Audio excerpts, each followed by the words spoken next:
Lovely students of 12th class, I most welcome you in your channel Durgesh Singh Online Study. Today we are going to discuss question answers of class 12th poem number 5 Aunt Jennifer's Tigers. तो आइए शुरू करते हैं हम इसके question answer जो NCERT की book में आए हुए हैं। एनसीईआरटी बेस्ड ये क्वेश्चंस हैं जो मैं आपके लिए लेकर आई हूँ और आप इसको ध्यान से पढ़ेंगे। Question number 1. How do denizens of chivalric add to our understanding of the tiger's attitudes? कि किस तरह से जो डेनिजन्स एंड चिवैलरिक हमारी जो समझ है टाइगर्स के एटीट्यूड को के बारे में उसको दिखाते हैं। Answer like all beasts of prey the tigers are the denizens of the forest के और जो शिकारी के जानवर होते हैं उसी तरह हमारे टाइगर्स भी हरे जंगलों में निवास करते हैं। डेनिजन्स होते हैं हरे जंगलों के निवासी, जो हरे जंगलों में रहते हैं उनको हम डेनिजन्स बोलते हैं। तो सभी जैसे सभी जानवर जंगलों में रहते हैं, ये हमारे टाइगर्स भी जंगलों में रहते हैं। They live far away from human settlement, और ये जहाँ मनुष्य की आबादी होती है उससे बहुत दूर रहते हैं। दे आर कॉल्ड चिवैलरिक, इनको चिवैलरिक बोला जाता है। This indicates the majestic and honourable position, इससे जो चिवैलरिक बर्ड है इनकी शाही और सम्माननीय पोजीशन को शो करता है। That they occupy in the world of animals, इनको जो जानवरों का संसार है उसमें शानदार पोजीशन प्राप्त हुई है। So the use of birds denizens and chivalric aids to our understanding of the tiger's attitude, इसलिए जो डेनिजन्स और चिवैलरिक बर्ड है हमारे टाइगर्स के एटीट्यूड्स के बारे में कुछ और ऐड करने के लिए यूज़ किए गए हैं जो प्रॉपरली अपने अर्थ को शो करते हैं। नेक्स्ट क्वेश्चन है, why do you think Aunt Jennifer's hands are fluttering through her wool in the second stanza?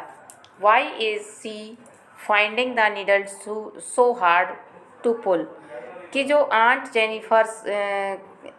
Jennifer के हैंड जो है काँप रहे हैं थ्रू द वूल और थ्रू हर वूल, कि जो उनके हाथ में जो आइवरी नीडल्स हैं उनको बुनते हुए उनके हाथ काँप रहे हैं। भाई इसी फाइंडिंग द नीडल, उनको ये नीडल क्यों इतनी भारी लग रही हैं खींचने में, तो इसका क्या कारण है, इस आंसर को देखते हैं।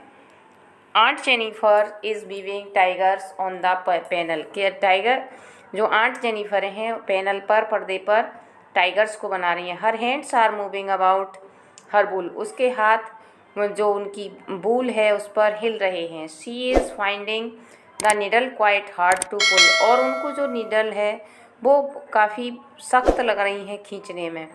The weight of years of her married life is lying heavy on her hand, उनके हाथों पे उनकी जो बरसों से शादी की जो जिम्मेदारी है उसके कारण उन्हें वो अपने हाथ बहुत भारी लग रहे हैं, जिम्मेदारियों के कारण उनके हाथ बहुत भारी हो रहे हैं, और यही कारण है this makes the pulling of the needle so hard, और यही कारण है कि इन जिम्मेदारियों ने उनको जो नीडल हैं उनको खींचने में वो बहुत ज़्यादा सख्त महसूस हो रही हैं। उनके लिए ये नीडल्स बहुत भारी प्रतीत होती हैं क्योंकि जिम्मेदारियों की जो बैंड उनके हाथ में पड़ी हुई है वो बहुत ज़्यादा भारी प्रतीत हो रही है। इसमें हाइपरबल का भर कर हमारे जो पोइट हैं उन्होंने यूज़ किया है। हाइपरबल और सिम्बोलिज्म का यहाँ खूब प्रयोग किया गया है।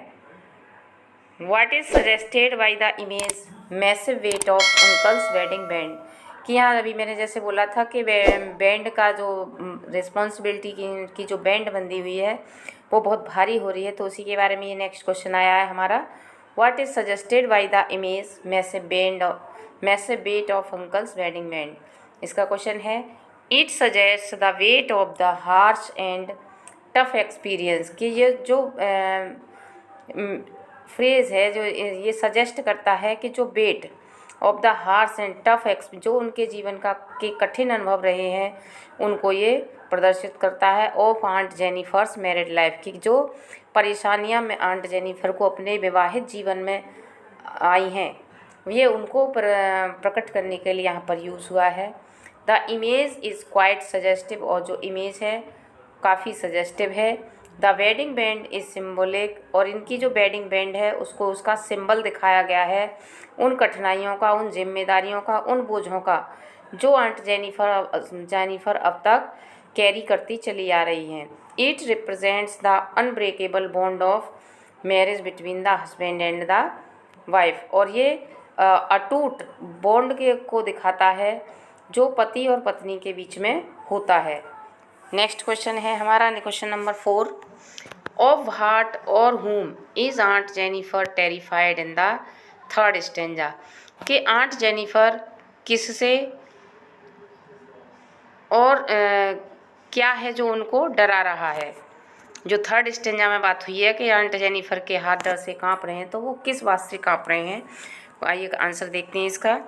इन the third stanza the poet refers to Aunt Jennifer's terrified hands, कि जो थर्ड स्टेंजा है इसमें जो पोइट हैं वो रेफ़र करती हैं आंट जेनिफर के टेरिफाइड हैंड्स को।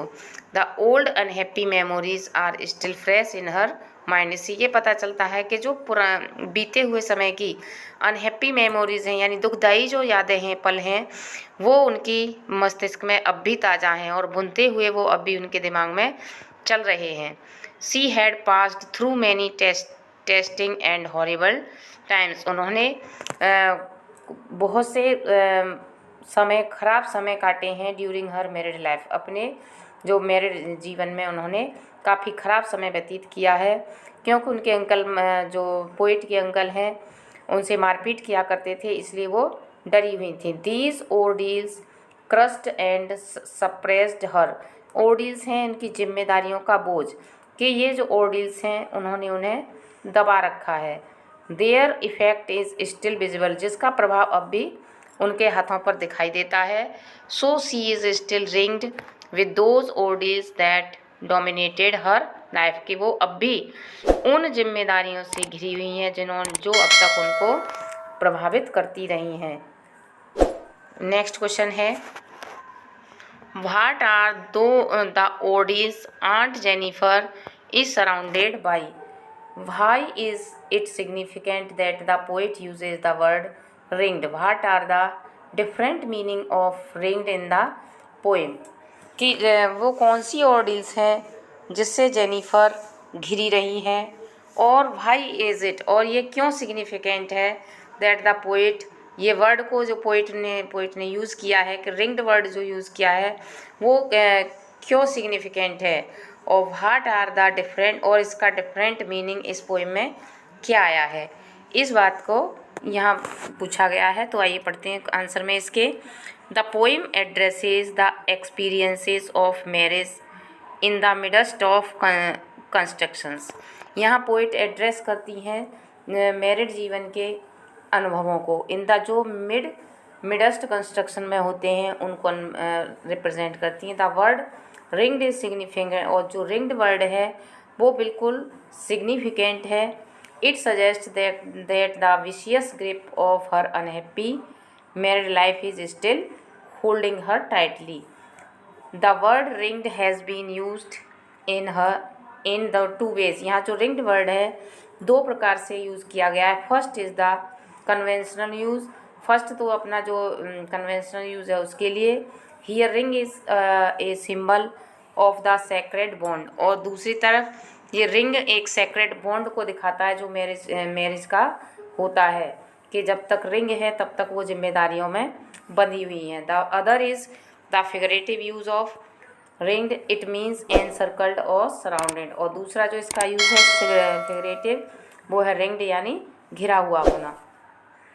Next question, why do you think Aunt Jennifer created animals that are so different from her own character, आप क्यों सोचते हैं कि जो आंट जेनिफर के जो टाइगर हैं, एनिमल्स हैं, उनके करेक्टर से बिल्कुल अलग हैं। What might the poet be suggesting through this difference, और इसके माध्यम से पोइटेस क्या डिफरेंस दिखाना चाहती हैं। आंसर,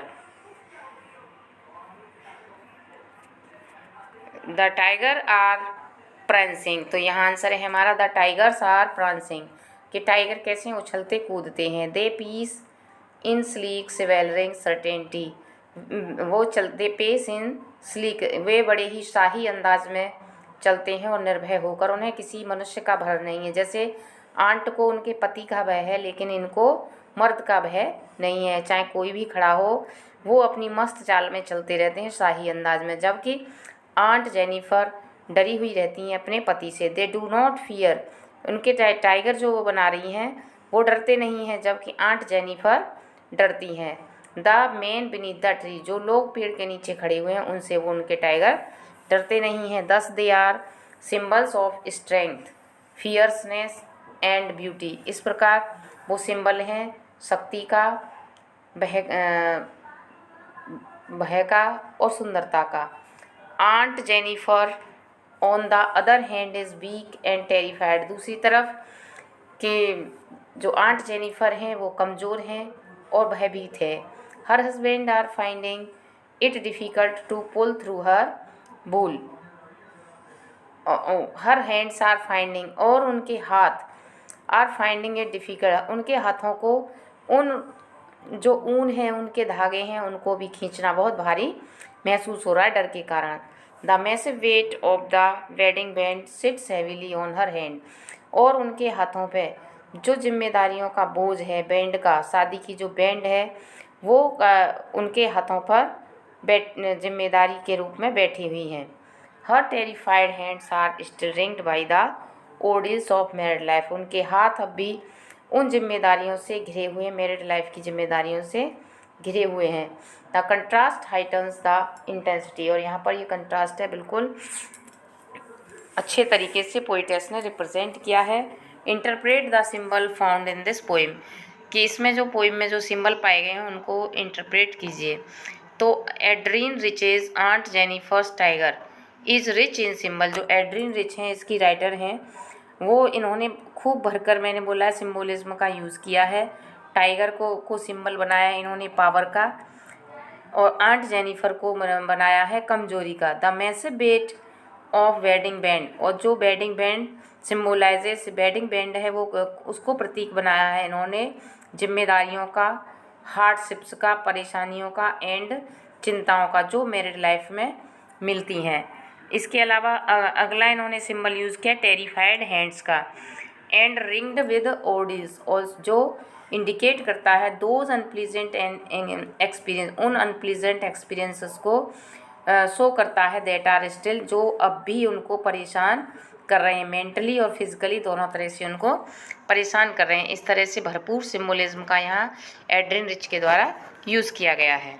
नेक्स्ट क्वेश्चन है, do you sympathize with aunt Jennifer, what is the attitude of the speaker towards aunt Jennifer, कि क्या आप भी आंट जेनिफर के प्रति दया रखते हैं, और जो हमारी स्पीकर हैं उनका क्या एटीट्यूड है अपनी आंट जेनिफर के। तो हमारा आंसर होगा कि हमें उनसे सिंपैथी है।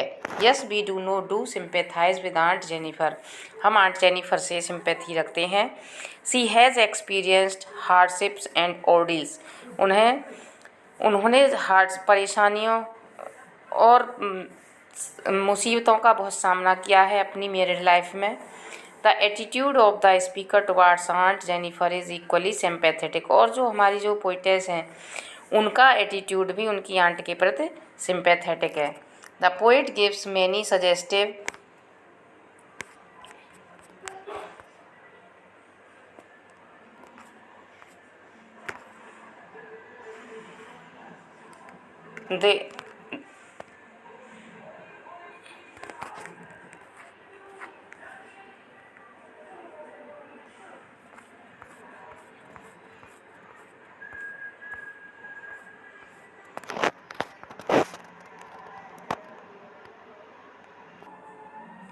The poet gives many suggestive image, यहाँ हमें जो पोइट हैं कई सजेस्टिव इमेज देती हैं, सिम्बल्स देती हैं एक ओल्ड लेडी को प्रेजेंट करने में, हु जिसने संकटों भरा, परेशानियों भरा वैवाहिक जीवन व्यतीत किया है। Painful experiences as well as unpleasant and terrifying periods during her married life, कि यहाँ जो हमारी पोइटेस हैं उन्होंने एक स्त्री के उन अनुभवों को इतने ब्यूटीफुल तरीके से प्रस्तुत करने की कोशिश की है सिंबल्स के माध्यम से, जितना कि वो कर सकती थी। अक्सर हमारे यहाँ महिला को दबा कर रखा जाता है, पुरुष प्रधान समाज है, ये महिलाओं को फ्रीडम नहीं देता है उनकी फीलिंग्स को एक्सप्रेस करने की, ना ही उनको उनके मन के काम करने की। तो इस तरह से उन्होंने महिलाओं की सब परेशानियों को इस पोएम के माध्यम से रखा है और एक संदेश दिया है कि किस तरह से पुरुष प्रधान समाज में महिलाओं को दबाया जाता है, ऐसा उनको नहीं किया जाना चाहिए।